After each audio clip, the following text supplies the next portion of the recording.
Olá pessoal, tudo bem com vocês? Eu me chamo Marcos Queiroz, para quem não me conhece. Hoje nós estamos aqui para fazer a resenha de um livro que não podia faltar nessa série. Talvez eu até fizesse essa resenha um pouco mais adiante, se não fosse pela conexão deste livro com um que eu já fiz resenha aqui no canal. Estava esperando esse livro chegar, por isso que de certa forma demorou até um pouquinho mais do que eu pensava. E ele já chegou até há algum tempo, mas eu não estava tendo tempo para gravar o vídeo, uma série de coisas agora da atividade do início do ano, que é este livro aqui, ó, O Curso de Astrologia Tradicional, com o subtítulo de Conceitos Fundamentais e Bases de Interpretação, de Helena Avelar e Luiz Ribeiro. Esse livro, ele é uma complementação, uma continuação deste outro livro que nós já fizemos resenha aqui recentemente, né? Tratado das Esferas, um guia prático da tradição astrológica dos mesmos autores. É da mesma editora, né? É de Portugal. Esse aqui é mais grosso, esse aqui é um pouquinho mais fino, e esse tem alguns elementos mais sintéticos vindos desse de cá, fazendo referência, trazendo algumas passagens de cá, em alguns momentos citando as páginas e acrescentando aqui alguns exercícios, algumas práticas, alguns complementos, coisas que não tem no outro, algumas coisas que não tem aqui, ele remete ao de lá. Então, de certa maneira, este livro é dependente do outro, mas o Tratado das Esferas não depende desse de cá. Quer dizer, não depende se você não quiser aprofundar, se você quiser simplesmente entender tudo que ele já traz aqui, que já não é superficial, que já é bem avançado, mas o de cá assim, é como se fosse, eu diria, um livro de exercícios, um livro de complementos, de informações, e talvez um livro que mostre as partes que os autores sintetizaram no outro livro, ele traz aqui de maneira mais aprofundada. Eu chamaria só de livro de exercícios se não fosse um livro que tem um conteúdo assim que o outro não tem, até repetindo um pouquinho as coisas que tem no outro de maneira sintética, para que a pessoa não precise ficar recorrendo toda hora. Eventualmente ele remete a algumas páginas, inclusive diz alguns temas que para a pessoa entender melhor vai ter que ir a outro livro, mas de qualquer forma ele traz conteúdos novos e interessantes. Falarei um pouco mais de detalhes como eu adquiri esse livro, e não é fácil e tal, e alguns outros detalhes logo depois da nossa vinheta.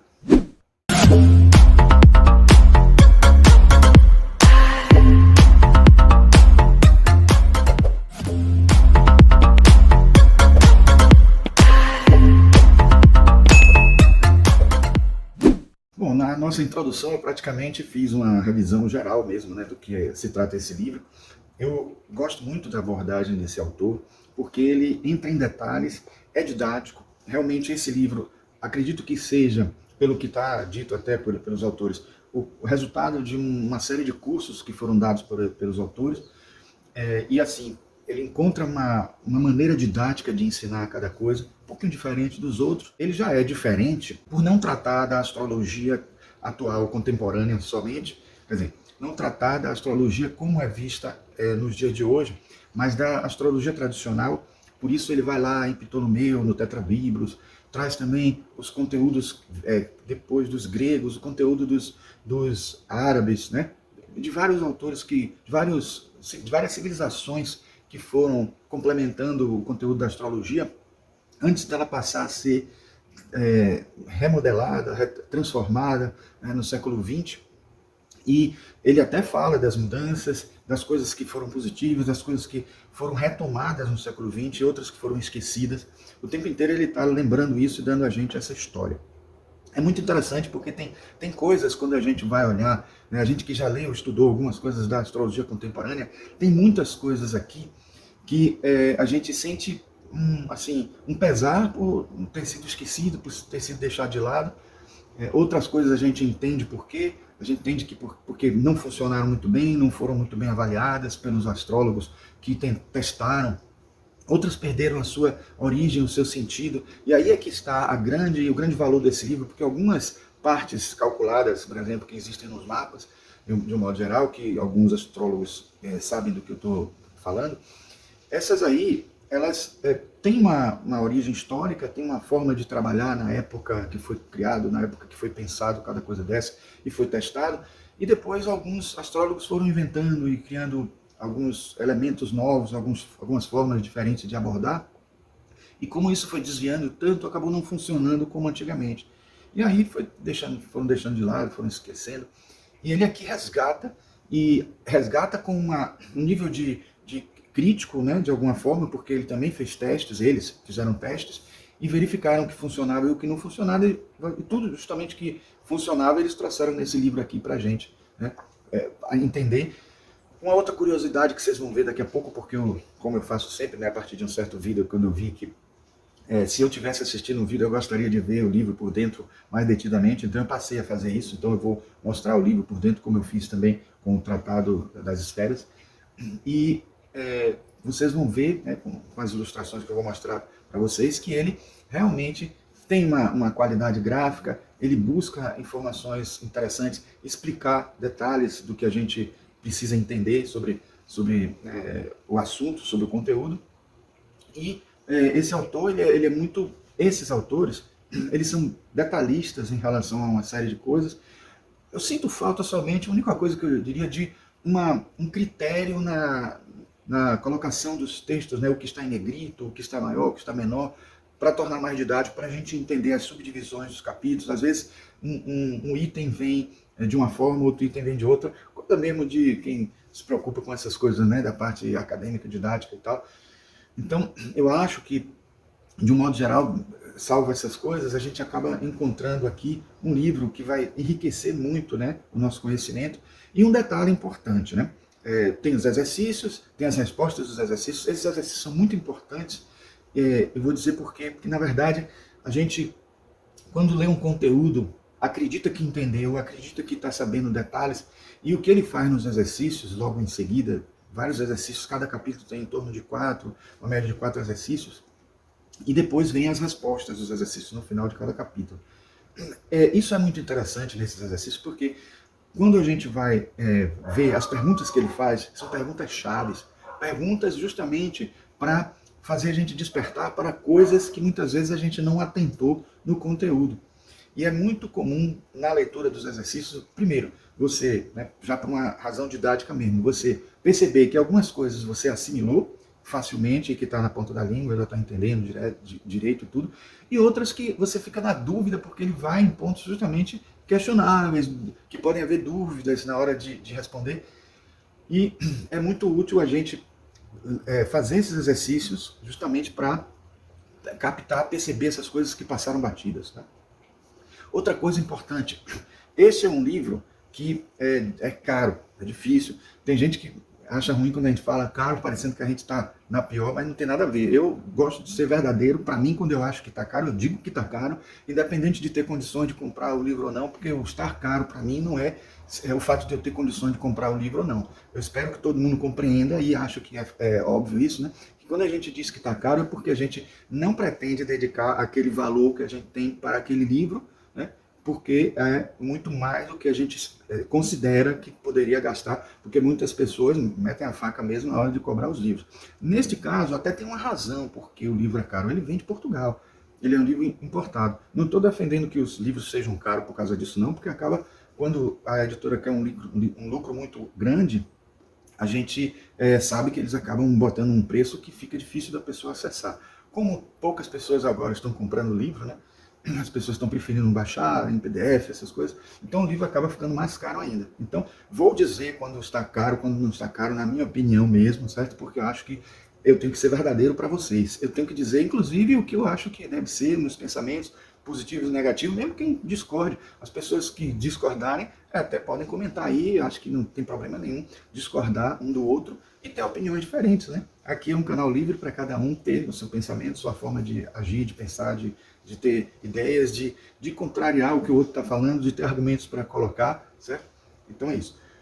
Este livro, ele, por ser muito caro, como o outro também, né? Esse aqui foi caro, eu enfrentei, mas esse aqui, por ser raro, acredito que já deve ter se esgotado lá até mesmo em Portugal. Imagina, um livro que é esgotado em Portugal, importado, etc. Na faixa de 500 e poucos reais. Eu acabei achando esse por um preço mais barato porque era usado.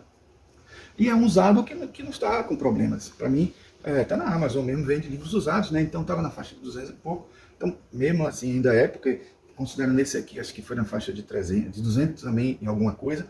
E esse, por ser raro, acabou que a pessoa que tinha ele usado não gostou, não achou que seria útil manter, e ele tem até uns pequenas, muito poucas, né, colocações do autor. Tem um texto aqui em lápis, que foi resumo da pessoa, do dono, né, e tem uma outra, um risco assim de caneta, e o restante todo também de lápis, que eu até nem apaguei, porque eu quero ver, curiosamente, o que é que o autor colocou aqui. Mas eu também já comecei as minhas observações a lápis, que eu gosto sempre de colocar lápis, porque se precisar depois eu apago. Até mesmo porque se eu errar, eu posso apagar. Então, esse é um livro que eu não podia deixar de ter, então eu acabei enfrentando, arriscando, né, vamos dizer assim, comprar esse usado, porque o grande receio de comprar o livro usado é que pode ser que o autor descreva, né, que o livro está em bom estado, etc, etc, e não esteja tão em bom estado assim, pelo menos no critério que a gente considera de estar em bom estado ou não estar em bom estado, né? Então, gente, esse é um livro, ainda quero completar, assim, que ele é cheio de gráficos, de tabelas. Eu até disse quando eu fiz a resenha do outro livro, Tratado das Esferas, que este livro, Tratado das Esferas, ele aborda coisas que os outros livros não abordam, e as coisas que o Tratado das Esferas aborda, que já tem nos outros livros, ele resumiu, né? Nesse daqui, algo parecido acontece, sendo que o que ele faz é mais ou menos o inverso. As coisas que ele aborda detalhadamente no Tratado das Esferas, ele sintetiza aqui, faz referência, até repete textos inteiros do Tratado das Esferas, porque, por exemplo, pode ser que alguém tenha esse e não tenha o Tratado das Esferas. Eu acho que faz falta, é complicado ter esse aqui, o curso de astrologia tradicional, e não ter o Tratado das Esferas. Mas, por conta das coisas que ele repete, acaba não sendo uma coisa assim, uma perda muito grande assim. É uma perda muito grande para pessoas até que não dominam alguma coisa, não estudaram por outros livros e tudo mais, né? Para poder ter um livro complementar ao outro, né? Outra coisa que eu quero dizer, importantíssima, é que, como eu já estou dizendo aqui direto a vocês, este é um livro da astrologia tradicional. Então, por exemplo, só trabalha até o planeta Saturno. Não tem assim diferenças muito radicais em relação à astrologia atual. Como eu disse, tem assim alguns elementos até a mais, porque foram deixados de lado, né? E os planetas Urano, Netuno e Plutão, né, os planetas transsaturnianos, né, os planetas mais modernos, vamos dizer assim, né, apesar de que a palavra moderno já não, talvez não caiba tanto aí nesse caso, os mais recentes, os três mais recentes, eles não são trabalhados. As regências planetárias em relação aos signos, elas são as tradicionais, não incluindo Urano, Netuno e Plutão. Então, aí a gente acaba até sabendo como que isso era tratado na astrologia na época antes da existência desses três planetas, ou melhor, antes da existência, antes de nós sabermos da existência desses três planetas. E isso foi sempre uma curiosidade para mim, por mais que alguns coloquem os regentes tradicionais como secundários, como diurno, noturno, etc., mas a gente ficava pensando assim, como que isso era visto, como que isso era tratado. E aqui, neste livro, como no outro, né, o Tratado das Esferas, ele traz isso. Traz também uma profundidade muito grande na parte das dignidades e debilidades, como talvez em nenhum outro autor que a gente tem visto. Fala das estrelas fixas, que coisa que eu até já comentei no outro vídeo, que é uma abordagem exclusiva da astrologia tradicional. Ninguém mais hoje trabalha com as estrelas fixas, e ele traz com informações bem interessantes, e traz também as partes calculadas, consideradas por muitos como partes arábicas, apesar da gente saber, né, o próprio autor aqui dizer que essas partes calculadas, chamadas de partes arábicas, já existiam desde a Grécia, né, nos estudos recentes, segundo eles falam, né, isso foi descoberto, né, que não foram só os árabes que acrescentaram. Os árabes acrescentaram alguns cálculos também, por isso ganhou esse nome de partes arábicas, mas a gente pode até chamar de partes, simplesmente, como eles chamam, ou partes calculadas, como alguns autores falam, e a gente vê aqui ele destrinchar isso, falar, e fazer até uma triagem também, porque ele separa as que são válidas, as que não são válidas, as que eles testaram e que funcionaram, e outros que não funcionaram. Então, eu acho um livro enriquecedor para quem quer conhecer as origens da astrologia. Um outro detalhe, ele fala muito de como eram os mapas anteriormente, mapa quadrado, aquele mapa tradicional, mapa medieval. Ele mostra como se faz, como se delineia, como se desenha, como se faz a anotação, tanto quando se faz de modo expedito, né, ou desenhado, ou à mão, etc., quanto quando se faz por computador, que tem diferenças também. Existem alguns softwares que geram mapas quadrados, né, que são os mapas tradicionais. Tem gente que prefere ler por eles, né? Eu achei mais difícil um pouco, porque faltam alguns elementos. Se a pessoa acostumar, eu acho até que ela consegue ficar familiarizado, né? Um detalhe só que eu sinto falta é que ele não apresenta os aspectos no próprio mapa. Ele apresenta os aspectos em quadros separados. Mas eu vou confessar uma coisa a vocês, eu quase nunca defino, bato o martelo, fecho sobre um aspecto, sendo quadratura, trígono, sextil, etc., a partir do mapa. Eu vou sempre no aspectário para poder ver os orbes, as diferenças, os detalhes, ter certeza de que realmente aquilo que eu estou vendo no mapa, geometricamente, é real, mesmo que no mapa tenha já os simbolismos, e em muitos mapas tem a linha e tem o símbolo dizendo qual é o aspecto correspondente. Claro que quando existem muitos aspectos isso fica muito confuso, e nos softwares tem até, hoje em dia, a possibilidade de você aumentar a tolerância do orbe, aumentar e diminuir, descobrir alguns aspectos que estão no limiar de ser considerado aspecto, não é por causa do orbe que está sendo levantado, e aí a pessoa acaba incluindo essa informação também como uma informação importante.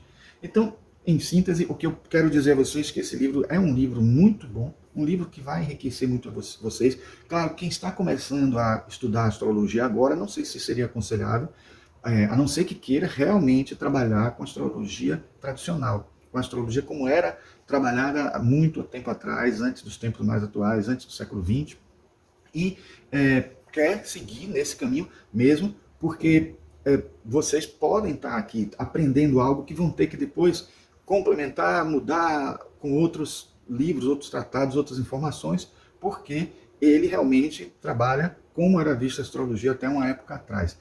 Considero enriquecedor, mais uma vez, digo, porque realmente muita coisa se perdeu e vocês vão ver por quê. Muitas coisas vocês vão ver até a origem de, né? Quando, por exemplo, comecei a estudar astrologia na década de 80 do século XX, eu fazia os cálculos à mão. Eu aprendi a calcular planeta por planeta, né? O ângulo de planeta por planeta, as cúspides das casas, tinha até as diferentes técnicas, métodos de calcular as cúspides das casas, e você calcular a hora sideral, essa coisa toda. Então isso tudo eu cheguei a fazer e dava um trabalho imenso, então você tinha que ter muita força de vontade para poder estudar astrologia antes do advento dos softwares que fazem o mapa já para você, e faz não só o mapa, mas faz sinastrias, faz mapa composto, faz trânsitos, faz combinações de diversas, né? Enfim, e dão informações até de Lilith, a parte da fortuna, por exemplo, que é mais comum, Quiron e tal, que são condições que aparecem mais nos tempos mais atuais da astrologia mais recente, mais contemporânea, certo? Então, eu acredito que hoje está muito mais fácil. E ele aqui mostrando o cálculo, muita gente pode pensar assim, por que eu quero aprender o cálculo de um mapa astral? Olha, eu digo a vocês que tem uma razão, viu? Porque você entende mais como aquele ponto foi obtido, como aquele ponto foi gerado por computador, e você até entende um pouco mais da parte astronômica da astrologia, a parte que vai fazer você entender a razão de ser daquele significado, daquele tipo de interpretação que se faz astrológica. Porque pensem aí que antes de existir a astronomia, o que existia era a astrologia, e os povos, povo a povo, que nas civilizações ao longo da história foram descobrindo, né, coisas novas que eram da astronomia e que também serviam à astrologia. Na época, tudo que se descobria de astronomia tinha uma interpretação, porque havia sempre um lado místico, né? É o que Jung chama de participação mística, que havia em povos mais primitivos, uma conexão direta com essa possibilidade de você ter seres espirituais intervindo na realidade do cosmos, ou mais ainda, ou para alguns meras energias, mas que a gente sabe hoje, numa visão mais esotérica, que são conscientes, não são energias simplesmente aleatórias que surgem somente como consequência de acaso, né? Então toda essa visão tradicional, ela aparece nos estudos da astrologia, aparece nos significados, aparece nas interpretações, aparece no conteúdo teórico que está por trás de cada coisa, descoberta, desenvolvida, trabalhada, organizada pelas várias culturas ao longo de tanto tempo na história da astrologia, e reunidas em livros como esse aqui, que a gente não encontra em qualquer um deles. Eu lembro que tinha outras coisas mais para falar desse livro, e que a cada momento que eu fui lendo, né, o livro, eu fui percebendo como são coisas peculiares dele, como são elementos que a gente não encontra. Eu fiquei pensando assim, em que livro eu encontro isso? Aí eu lembrava, em alguns casos aqui, em livro nenhum, eu vi algumas coisas que estão aqui. E outras, eu digo assim, eu vi assim, muito en passant em um livro tal, né, até mais desenvolvido em outro livro, porque nem tudo ele também aqui desenvolve totalmente, porque justamente coisas que já tem em outros livros, ele não remete a esses outros livros, mas ele tem consciência de que outros autores já abordaram e que você pode encontrar com mais facilidade em outros livros. E ele, espertamente, né, numa atitude bem assim de português, eu acho que o português é bem assim, racional em relação a despeito das piadinhas que fazem com o português, eu não faço, porque eu acho que eles são bem racionais, são bem diretos. Eu mesmo tive um professor na faculdade de arquitetura que era português, que falava de estrutura, que ensinava a parte de, né, arquitetônica, a estrutura, sistemas estruturais e tal. Especificamente, ele dava aula de concreto, era concreto 2. E ele foi um dos que eu aprendi mesmo a trabalhar, porque ele tinha um processo meio algorítmico, assim, mostrando sequencialmente o que a gente tem que fazer, e entendendo que precisava simplificar numa disciplina tão curta, falando de cálculo de pilares, de vigas, de laje. Né? Então eu realmente aprendi a trabalhar com esse português. Por isso eu tenho uma lembrança muito forte da experiência com português. Fui sócio também de português, no escritório de arquitetura, e pude perceber também esse modo do português de ser bem racional, bem direto. Inclusive até na linguagem, eles costumam dizer que a nossa linguagem não é muito racional quando eles falam assim, quando você fala assim, viajei na janela, viajei no corredor, quando vocês estão falando, quando a gente está falando sobre ônibus, né? Você está viajando na janela, ele diz, não, o correto é dizer, viajei próximo à janela ou à janela, é, viajei próximo ao corredor, porque a gente simplifica, né? São figuras de linguagem, mas que eles não acham muito lógicas e acabam não gostando muito disso. Então, só para dar uma ideia de como a forma do português falar é muito importante e acaba sendo também um modo de raciocinar melhor. Eu não poderia esquecer também de falar de um amigo português, né, de muitos anos já, Miguel Andrade, que mora lá perto do Porto, e ele é fã de trilha sonora, fã de John Williams, a gente se conheceu por conta disso, né, do autor de trilhas sonoras, e ele também é um que a gente troca ideias, e a gente tem feito também essa conversa sobre até como a gente chama aqui você como uma forma mais informal de tratar, já eles consideram você uma forma mais assim, digamos, uma maneira mais formal de tratar a pessoa, então eles usam o tu, né, eles usam o tu para se referir a alguém que é mais próximo. Né? Isso é uma coisa interessante também. Então, gostei muito também do fato de ser o livro ser de Portugal, porque justamente tem esses elementos mais diretos, mas vocês vão ver que em alguns momentos ele é bem assim, objetivo, sem ficar perdendo tempo. O livro poderia ser muito mais grosso se não fosse essa objetividade, né? E a gente também percebe coisas do tipo assim, em vez de considerar o Ares, ele considera carneiro, que é como é usado lá em Portugal, e geralmente na sequência dos planetas, ele tem uma sequência diferente da que a gente usa, que a gente começa pelo Sol, Lua, Mercúrio, Vênus, Terra, ele trabalha sempre com Saturno, começando, aí vai com os planetas na ordem decrescente, considerando Saturno o último, né? São planetas visíveis. E uma coisa também que eu quero dizer, antes de passar para o outro lado da câmera e vocês verem o livro diretamente, é que aconteceu uma outra sincronicidade, tem acontecido muito, né, com esses vídeos que eu estou fazendo, é que eu fiz uma palestra ontem também sobre globos, rondas e raças dentro da perspectiva teosófica. E nessa palestra, estudando sobre esse assunto, eu acabei me deparando com este livro aqui, né, O Plano Divino, que eu já estava lendo há algum tempo, e acabei pegando a parte, né, da doutrina das esferas, que ele fala, se referindo à forma como a doutrina secreta aborda os mundos, os planetas, a evolução dos planetas, o período cíclico dos Manvantaras e Pralayas, né?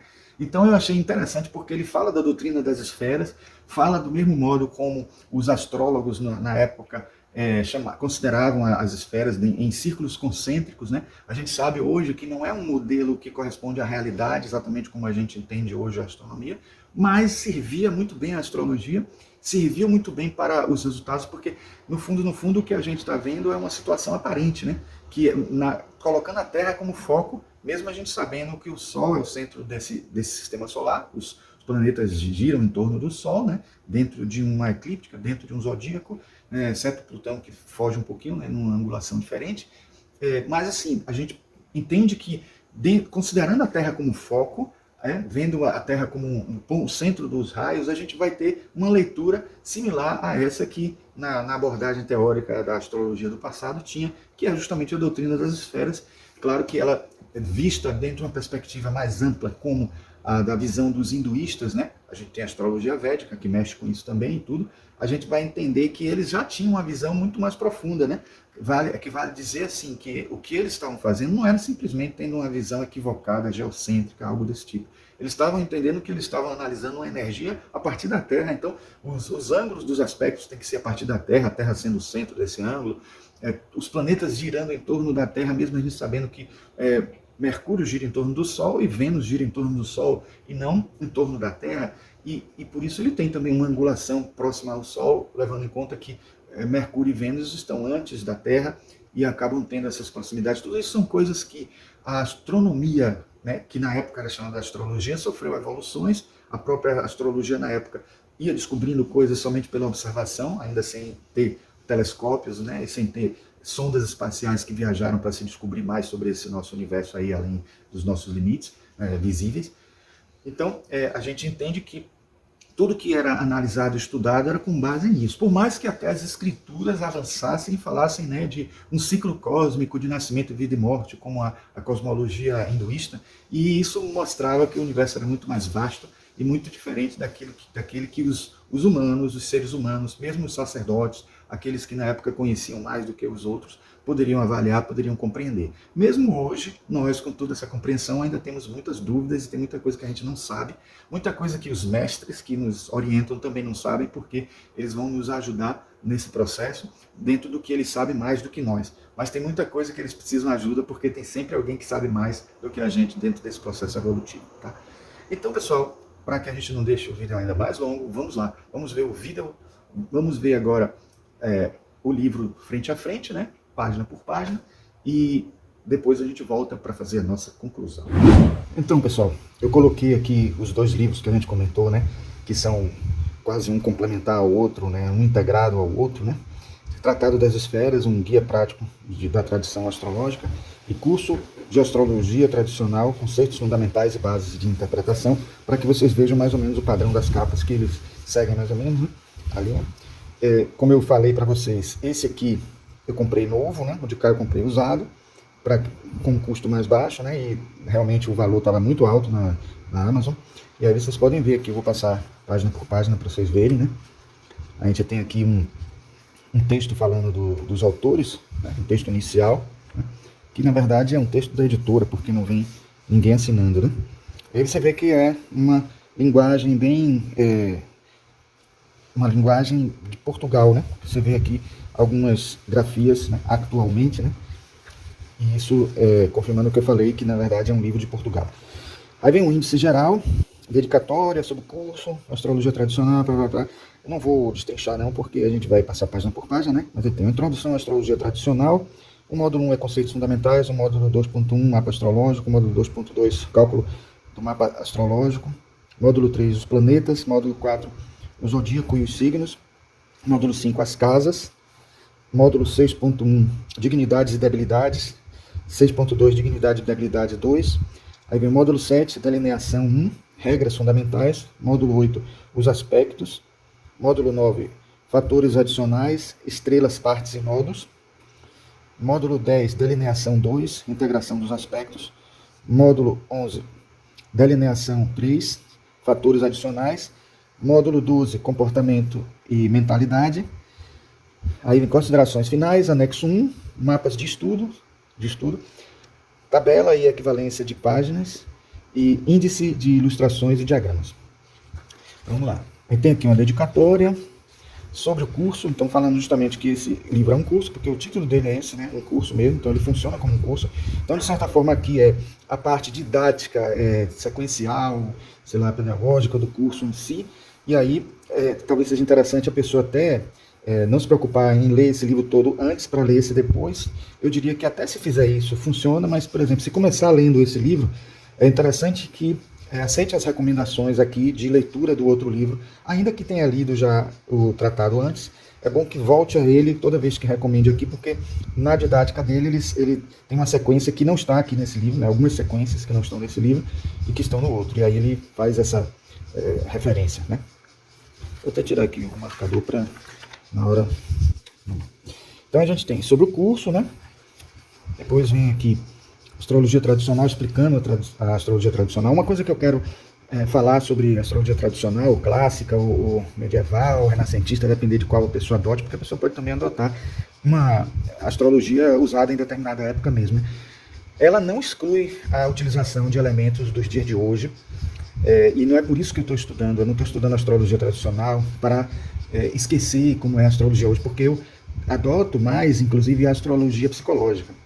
Mas o fato de você escolher a astrologia psicológica para trabalhar não exclui a possibilidade de estudar como a astrologia era vista lá no passado e o que mudou. Não mudou muita coisa, existem algumas técnicas que até foram deixadas de lado, então a gente até ganha mais estudando a astrologia tradicional, porque ela acrescenta informações em vez de diminuir. Então ela não exclui nada de hoje, na verdade ela não pode nem excluir, porque coisas que existem hoje não existiam nem naquela época, são técnicas que foram aprimoradas por astrólogos, né, mais recentes. Então só se tem a ganhar. Tem alguns momentos de confronto, sim, que você vai ter que decidir uma coisa ou outra, principalmente na leitura dos planetas, das regências planetárias, dos signos, que hoje a gente tem até mais de uma regência por conta disso, porque tem a regência clássica e a regência atual, porque muitos planetas, como Urano, Netuno e Plutão, não eram conhecidos naquela época, né? Então, trabalha-se mais até Saturno, né, aqui na astrologia tradicional. Então, eu queria fazer esse adendo importante, porque muita gente pode até pensar que, quando se trabalha com astrologia tradicional, se exclui a astrologia atual. Muitos excluem porque realmente são muito afixados na astrologia tradicional e não querem nem uma abordagem esotérica, nem uma abordagem psicológica, nem uma abordagem humanística. E aí acabam tratando a astrologia nua e crua e do jeito que ela foi criada no passado, com apenas alguns avanços que aconteceram ao longo de algumas civilizações que foram assumindo, né? Então aqui, introdução à astrologia tradicional, parte 1, a astrologia. Aí você vê aqui, ó, isso aqui mesmo é um texto do tratado que eles, né, reproduzem aqui. Tanto que eles dizem aqui, ó, em Tratado das Esferas, página 31 e 32. Isso vai acontecer bastante aqui de novo. Tem uma passagem que é daqui desse livro, e depois uma outra passagem que repete. E aí, em alguns momentos, eles dizem que não vão repetir, porque já tem tudo lá descrito detalhadamente. Então, eles só repetem coisas que são imprescindíveis para quem tem só esse livro aqui e não tem o tratado. E aqui ele faz, por exemplo, da parte dos tipos de astrologia, eles falam, né, em resumo, né, resumidamente, usando chaves, os tipos de astrologia. Eu, inclusive, fiz até umas observações. Essas observações não são do dono do livro, né, que eu até chamei de autor, mas eu estava vendo que eu chamei de autor, mas vou corrigir que agora aqui, que não é autor, né, na verdade, o dono anterior, que fez rabiscos no livro. Esses rabiscos são nossos, porque, por exemplo, a astrologia mundana, também chamada de mundial, né? Eu não gosto muito do termo mundano, que aqui no Brasil assume um caráter meio pejorativo, né? Aí tem a astrologia natal, a astrologia horária, eleições astrológicas, que é a astrologia eletiva, né? Que eu até botei aqui. E eu senti falta de astrocartografia, astrologia vocacional, astrologia psicológica. Bom, a astrologia psicológica talvez eles não colocassem porque já não foge muito da tradicional. A astrocartografia também não existia como é usada hoje. Como é usada hoje mesmo, né? Mas existia a relocação, que é uma técnica da astrocartografia que a gente vai falar até num vídeo aqui depois, mas de certa forma, relocação é uma técnica de astrocartografia que poderia até ser colocada aqui. Eu ainda vou fazer um vídeo só dos tipos de astrologia, porque tem muitas que estão faltando aqui e que a gente poderia colocar, né? Bom, então vamos lá. Tem aqui história da astrologia. Eles também resumem, né, porque tem lá no tratado muito mais detalhadamente, né? Aí pronto, aí vem conceitos fundamentais, parte 1. Né? Aí ele fala aqui justamente das esferas, né, das esferas celestes, que eu até comentei, que no livro Plano Divino tem até isso desenvolvido, né, na teosofia. E depois tem a parte 2, mundo dos elementos, a interação das esferas com a Terra, os elementos, aí destrincha bem as qualidades primitivas, né, e os elementos, como se relacionam, os 4 elementos. Essa parte é muito interessante, porque a gente acaba entendendo melhor o significado de cada elemento, como ele nasce a partir das qualidades e dos tipos psicológicos, que não são só referenciados em terra, fogo, água e ar, mas tem outras abordagens que se reúnem e se combinam para poder chegar a esses conceitos. Então isso aqui fica bem interessante. Acho que todo astrólogo tem que saber isso aqui, mesmo que não trabalhe com astrologia tradicional, porque é a base, né? A base que começou tudo. Até mesmo, por exemplo, quando a gente fala que astrólogos trabalham com astrologia psicológica, o próprio Jung, que de certa forma deu o start, deu essa deixa para a gente conectar a astrologia com a psicologia, ele também recorreu à astrologia tradicional quando ele trabalhou as 4 funções da psique e até terra, fogo, água, ar, os elementos, vem daí. Então, sempre tem essa base, essa origem, e saber como que essa origem, como esses elementos eram tratados lá no passado e como foram remanejados hoje, não só na perspectiva junguiana, como também nas perspectivas de todos os terapeutas que vieram depois, e todos os astrólogos, todas as pessoas que relacionaram a astrologia à psicologia, ou mesmo quem trabalha os elementos sem mexer com a astrologia em si. Então, tudo isso são conteúdos que enriquecem, que ajudam a gente a entender melhor esses significados, né?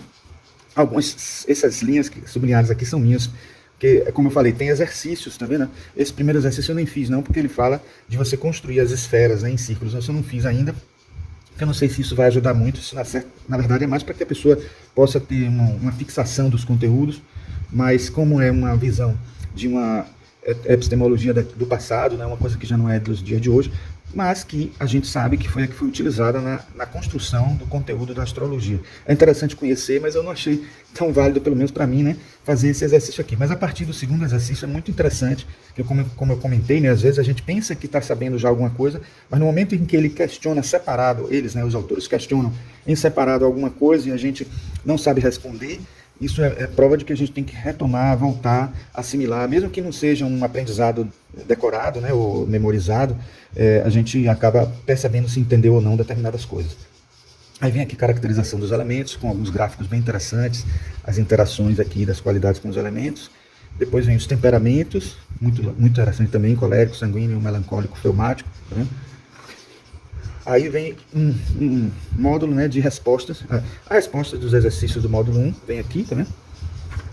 E o exercício 2, que o 1 é somente desenhar, então seria a pessoa olhar a ilustração para ver se bate, né? Então, a partir do exercício 2, ele vem com as respostas, né? Aí depois vem o capítulo seguinte, né, que é o módulo 2.1, que ele está chamando mapa astrológico. Aí explica aqui como fazer a leitura, começando com os símbolos, né? Porque muitas pessoas não conhecem ainda os símbolos. E não dá para você interpretar nada de um mapa astral se você não souber os glifos, né, e os símbolos. Aqui você vê que ele está tratando de Saturno, ele bota inclusive, eles, né, botam sempre de Saturno para a Lua, né, passando pelo Sol, botando uma sequência que é essa aqui, que é interessante. Aí Áries ele chama Carneiro também, ele chama o Carneiro, e pronto. Aí tem aqui o nó do norte, aparece na astrologia tradicional, nó do norte da Lua, nó do sul da Lua, parte da fortuna. Então, eles trabalham bem com esses conteúdos aí, né? Aí, como lê um mapa astrológico, aí coloca uma sequência de coisas que precisam ser analisadas dentro da perspectiva tradicional, de como era lido na astrologia tradicional. Aqui já não mais com o mapa quadrado, né? Claro, vocês estão vendo que é um mapa circular, uma forma mandala, mas ele fala também como é um mapa quadrado, explica aqui, aí tem aqui uns exercícios, tá vendo? De cada capítulo a gente tem os exercícios, a sequência de exercícios ele renumera, tá vendo? Por isso que o exercício 2 aqui é desse capítulo. Aí se for olhar aqui, tem um exercício 1 antes, que está, deixa eu ver, aqui, exercício 1. Faça um conjunto de fichas de memória e tal. Então, ele destrincha o mapa quadrado, né, eles, eu estou falando ele, mas toda vez que eu disser ele, entendam que são eles, né? São dois autores, né? Helena Avelar e Luiz Ribeiro. Então aqui tem um mapa quadrado mostrando como ele era lido, e é bem interessante esse mapa. Eu só acho, como eu disse, né, que ele tem a ausência dos aspectos que não aparecem, né, que seriam aqui, né, os aspectos. Então você tem que ter um gráficozinho dos aspectos do lado, coisa que não é também complicado, porque eu até acho preferível ler os aspectos por esse aspectário que vem do lado, né, não pelo mapa em si. Mas tem pontos interessantes que eu ainda pretendo, em algum vídeo aqui, trazer para vocês, destrinchado isso aqui, como é o mapa quadrado, para a gente entender, né. Tem gente que prefere, né, e tem até softwares que fazem o mapa quadrado em si, né. Então aqui, tá vendo, as respostas dos exercícios. Vou passar um pouquinho mais rápido, para não ficar muito longo, né, o vídeo, que já está, né? Então, o cálculo do mapa astrológico, isso aqui foi o que eu falei, né, que muita gente dispensaria isso porque tem hoje softwares que fazem. E aí ninguém vai ter assim, pô, já que eu tenho um software, por que eu vou aprender o cálculo do mapa em si? Como fazer o mapa na mão, o cálculo de cada coisa? Eu acho interessante porque é como se vocês soubessem, né, os ingredientes de um determinado alimento. Aí quando você viu que alguma coisa não está bem, não está correta, ou que não está batendo muito bem, pode ser até que você possa corrigir algum erro que tenha no software. As pessoas cometem erros também na hora de executar os softwares. É possível, por exemplo, em um software dar um ascendente e outro dar outro ascendente para uma pessoa, e aí vocês vão ver que se não está usando tabelas de casa diferentes ou algum tipo de padrão diferente, quando está assim, bem no limiar de um outro ascendente, por exemplo, você pode fazer o cálculo e verificar. Mas não é só isso não, é também para vocês entenderem como é que funciona a mecânica celeste dentro do mapa astral. Então, quando a gente aprende a fazer um mapa, como eu disse, eu aprendi na época que não tinha ainda software, quando eu comecei a estudar astrologia foi nos anos 80 do século XX, né? Então ainda não tinha esses softwares para a gente fazer. Eu cheguei até a fazer com um programa de arquitetura nos anos 90 e fiquei encantado, né? Na verdade, eu não fazia no meu computador, eu fiz num lugar que estava oferecendo o serviço para você fazer com o software. Até hoje eu tenho guardado. Um dia eu ainda vou mostrar, quando eu falar de como eu estudo astrologia, eu vou falar nos meus cadernos de estudos, de anotações e de mapas que eu fiz, né? De vários padrões, de vários estilos. Tem até um que eu tinha um CD que fazia leitura no drive de CD e tudo, até pouco tempo atrás. Quando eu digo até pouco tempo atrás, bote aí 7, 8 anos, eu cheguei até ainda a usar ele, mas hoje em dia o software nem está mais compatível. O CD-ROM, no caso, né, como chamava, não é mais compatível. Eu tenho um drive de CD e tudo para ler, mas ele não está lendo direito, né? Não está conseguindo ler porque não é mais compatível com os computadores de hoje. Ainda vou tentar ver se descubro uma forma de trazer à tona esse CD-ROM de novo, porque ele tinha um gráfico de astrologia muito bonito. Aí vem aqui, né, falando sobre os cálculos todos que são feitos para você fazer um mapa astral. Depois ele fala de efemérides, mostra aqui algumas efeméridezinhas, não tanto, todas, porque com essas páginas só não dá para você cobrir tudo que você precisa de efemérides, né? Tá aqui, ó, de março de 1960, março de 1945, só para poder ilustrar como é que usa efeméride, né? Que eu até pretendo em algum vídeo aqui mostrar para vocês também como é que se lê efeméride, porque às vezes você quer saber de um trânsito agora, no momento não tem um software, ou o software não diz determinadas coisas que você quer saber, mas através da efeméride você pode saber até nesse momento que planeta está em conjunção com seu planeta natal, ou que está em oposição, ou em que situação você tem no seu mapa, né? Tem softwares que fazem isso e até você vai dia a dia mudando, vendo como é que vai alterando aquele planeta em relação à situação de estar aspectado com o planeta natal seu, mas também dá para você fazer essa leitura na própria efeméride, certo? Aí vem a resposta dos exercícios, né, que cada vez vão aumentando mais, né, os exercícios e aumentando a complicação. Nesse caso aqui dos cálculos, né, são exercícios de cálculo mesmo, né, para ver se a pessoa acertou ou não. Depois vem os planetas, né, falando dos planetas, da natureza dos planetas, planeta por planeta com suas características, né, a partir dos elementos, dos temperamentos, qualidades, etc. Aí vem várias características importantes que eram consideradas importantes, inclusive até mais importantes na época, né, da astrologia clássica tradicional do que hoje, e muitas informações aqui de planeta por planeta esquemático, né? Depois os exercícios mostrando até imagens que a gente precisaria, de certa forma, relacionar com os planetas, e aí essa relação é muito rica, muito interessante. Esse é um dos exercícios que eu acho bom que a gente faça mesmo, até para que a gente possa perceber que todos os planetas, todos os signos, todas as casas estão relacionadas com praticamente tudo que a gente tem na nossa vida.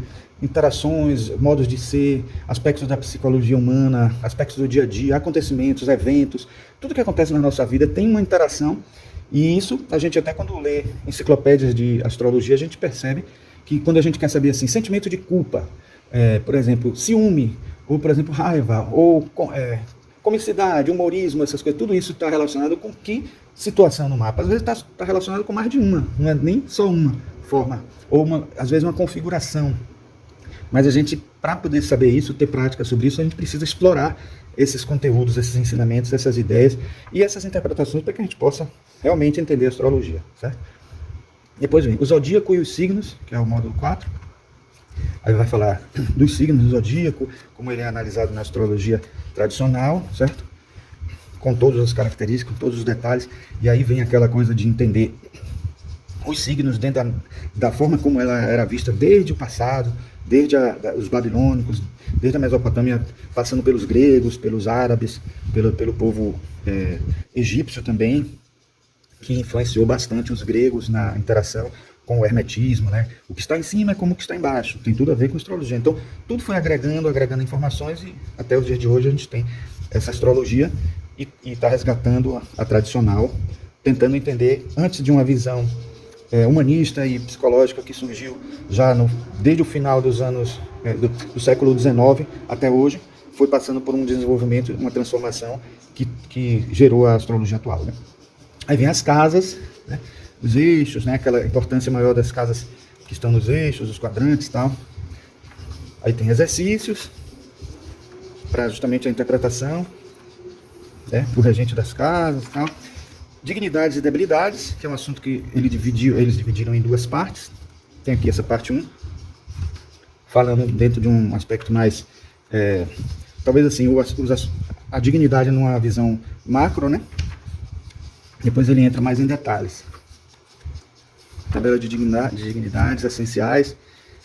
Aí tem dignidades e debilidades, as respostas aos exercícios. Aí tem dignidades e debilidades 2. Então ele vai falando de outras formas de entender essas dignidades e debilidades, certo? Não dá aqui pra gente explicar o que é cada conceito, porque senão a gente acaba não mostrando o livro em si. A gente acaba fazendo um curso de astrologia. Aí vem delineação 1, regras fundamentais. Ele vem aqui, a delineação nada mais é do que a interpretação do mapa, como é que você interpreta o mapa. Ele está dividido em duas partes, mas a outra parte da delineação está mais adiante, como a gente viu no índice, né, no sumário. Aqui está vendo uma observação feita pelo antigo dono do livro, feita a caneta. Eu não gosto de fazer a caneta, eu geralmente faço a lápis, então essa aqui é a lápis minha. Mas ele também faz a lápis, né? Essa daqui ele colocou em caneta para enfatizar bem, né? Porque estava colocado aqui signos móveis, signos fixos, signos duplos. Aí ele quis mostrar a terminologia que a gente usa mais aqui, cardinal, fixo e mutável, né? Então por isso que ele deixou bem marcado aqui. Vocês veem também que as páginas estão meio dobradas assim, eu também não gosto de fazer isso. Aliás, eu não trato meu livro assim, eu estou até fazendo mais observações, sublinhando mais, porque não é um livro tão novo assim. Quanto mais novo o livro, menos eu mexo ele, menos eu agrido ele, né? E quase sempre os livros que ficam na minha mão ficam com mais cuidado do que esse aqui. Os aspectos, né, planetários. Coisa de Mercúrio em Virgem, né? Apesar de não ser virginiano, tem Mercúrio em Virgem. Aí tem aqui, falando dos aspectos. Então, somando esse conteúdo dos aspectos, que vocês que viram o vídeo do outro, né, do tratado, esse é um livro também que fala bastante dos aspectos. Eu sempre acho que os autores costumam colocar muito pouca coisa sobre aspectos, né? Mas esse autor não coloca tão pouco assim. Eu até queria que ele colocasse ainda mais, porque sempre eu acho que é uma área que precisa ser explorada com detalhes, porque enriquece a leitura. E não só isso, mas a experiência que cada um tem vai somando, e isso vai ajudando a gente a fazer a ter um entendimento melhor dos aspectos, né? Então, juntando o conteúdo dos aspectos que tem aqui com o de cá, a gente acaba tendo um material bom. Por isso que eu também gosto de livros que tratam especificamente, né, só de planetas, só de signos, só das casas, só dos aspectos, porque aí o autor tem condições de aprofundar mais, né? Eu vou até mostrar depois para vocês uma coleção que eu adquiri recentemente, que também é assim, um livro grosso e grande, enorme, que está sendo vendido, né? É a coleção Círculo do Leitor, uma coisa assim, Círculo do Escritor. E ele está faltando só o volume 5, então são 5 volumes grossos, caros, que eu até fui comprando aos pouquinhos, mas vou mostrar para vocês quando ele estiver completo. Não sei se eu espero chegar o quinto, ficar pronto, porque eu acho que ele nem está pronto ainda. Aí tem aqui, fatores adicionais, estrelas, partes e nodos. Isso aqui é uma coisa que muitos esqueceram nos dias de hoje. Dá um pouquinho de trabalho, dava até mais trabalho antes, quando era tudo feito com cálculos, né? E muitos softwares não têm. Então, por isso que exige que a pessoa acabe fazendo cálculo mesmo. E é isso que faz com que as pessoas, nos dias de hoje, não utilizem tanto as partes, não utilizem as estrelas fixas, porque depende também de efemérides, de ábacos específicos. Eu até mandei buscar um livro sobre estrelas fixas, mas ele acabou não chegando, desviou e tal. Mas quando chegar a gente vai mostrar para vocês, porque vai trazer informações adicionais para esse tipo de interpretação mais tradicional. Aí vem aqui a delineação 2 que eu falei, que ficou para mais adiante, né? Integração dos aspectos. Então, mostrando como é importante você pensar os aspectos não separadamente, né? Por exemplo, o aspecto de Júpiter com Saturno. Não, você tem que ver. Júpiter está com aspecto com Saturno, mas que outro aspecto ele está fazendo com Marte, com Vênus? E aí, quando você analisa tudo isso, você vê como é que fica esse conjunto, esse combo, né? Essa combinação toda e o resultado na interpretação. Aí tem ainda a delineação 3, que tem alguns conteúdos que não são conhecidos, muito conhecidos. Inclusive eu não conheci por esse livro e ainda pretendo trazer para o nosso canal, porque tenho certeza que outras pessoas que estão no processo de aprendizagem de astrologia como eu estou, também não vão conhecer, não conhecem. Aqui veio até com um defeitozinho, né? De meio claro aqui. Aliás, não é nem defeito não. Acho que é parte do projeto gráfico, né? Então vamos lá. Aí tudo isso aqui ainda é delineação 3, que já é incluindo conteúdos que são da astrologia tradicional. Comportamento e mentalidade, mostrando que mesmo na astrologia tradicional, existe uma conexão, óbvio, com o aspecto psicológico, de forma diferente, né? Não tão junguiano quanto na psicologia, na astrologia psicológica de hoje, mas a gente encontra várias informações aqui que são específicas, né, dessa época. Aí tem anexo 1, mapas de estudos, que são estudos de casos que são citados, né? Então a gente tem aqui no final vários mapas que são citados lá na frente, e aí a pessoa pede para recorrer, os autores pedem para recorrer aqui a essas páginas. Tabela de equivalência de páginas, que isso daqui é falando do Tratado das Esferas, né? E desse livro, né, como que interage, para você ver como está tão integrado esses dois livros. Os dois livros, eu acho que eles não podem ser vistos separadamente, apesar de que dá para a pessoa entender, não fica nada faltando, tendo um só, né, ou outro, né? Mas eles dois juntos funcionam ainda melhor. A índice de imagens e diagramas, e aqui eu quero mostrar só para vocês, né, o que eu mostrei antes, lá no começo, na introdução, né, as anotações da pessoa que tinha antes, que eu ainda vou até dar uma averiguada direitinho aqui, tá? Então é isso, pessoal. Vocês viram aí que livro maravilhoso, como é muito legal ele, como ele traz informações adicionais. Claro que vai ter gente que vai preferir continuar com a sua forma de pensar, com a sua forma de abordagem astrológica, que não é tão diferente como vocês viram, mas que pode confundir a cabeça de vocês, que quem está estudando e querendo trabalhar com astrologia moderna, astrologia contemporânea, pode ser que queira evitar isso, mas eu acho que é um complemento muito bom para quem está querendo ver, tem curiosidade, né, sobre essas coisas que eram vistas no passado, como elas eram analisadas. E muita gente pode até se questionar assim, por que a astrologia mudou em alguns aspectos e funciona ainda nos dias de hoje, né, ou funcionava naquela época, se são abordagens diferentes. Vocês viram que não são abordagens diferentes no sentido de interpretar diferente, ou de fazer cálculos diferentes, ou de resultar em mapas diferentes. Apenas incluindo coisas ou excluindo coisas que são consideradas mais úteis ou consideradas mais eficientes nessa análise, né, nesse autoconhecimento, ou nessas buscas, né, nos próprios objetivos que a gente tem dentro da astrologia. Então, isso é o que faz a diferença, porque a astrologia, pessoal, é uma coisa tão vasta, é um conhecimento tão vasto, que mesmo um astrólogo que levou anos e anos estudando, 20 anos, 30 anos estudando sem cessar, a cada dia estudando um pouquinho mais, sempre vai ter alguma coisa nova a avaliar, porque na verdade é a retratação do universo, né, do que acontece no universo. Então, muitas coisas que um astrólogo experiente pode obter são até novidades que não aparecem nos livros, porque são coisas de percepção dele, da experiência dele, da vivência dele com a astrologia, e até de conclusões de outras coisas. A gente poderia ter, inclusive, uma coisa que Dani Rudyard fala o tempo inteiro, a gente poderia ter muito mais informações, complementos de informações detalhadas de várias coisas, se a gente tivesse efemérides dessas coisas, né? Se a gente soubesse o movimento de alguns astros, de alguns planetas fora do nosso sistema solar, que a gente não consegue detectar, não tem condições de avaliar. Então, asteroides, estrelas fixas, tudo mais que às vezes podem ser agregados, são informações a mais que a pessoa pode querer aprofundar ou não. Tem gente que quer estudar astrologia somente por uma superficialidade, somente para entender. Superficialidade não no sentido pejorativo, não estou criticando não.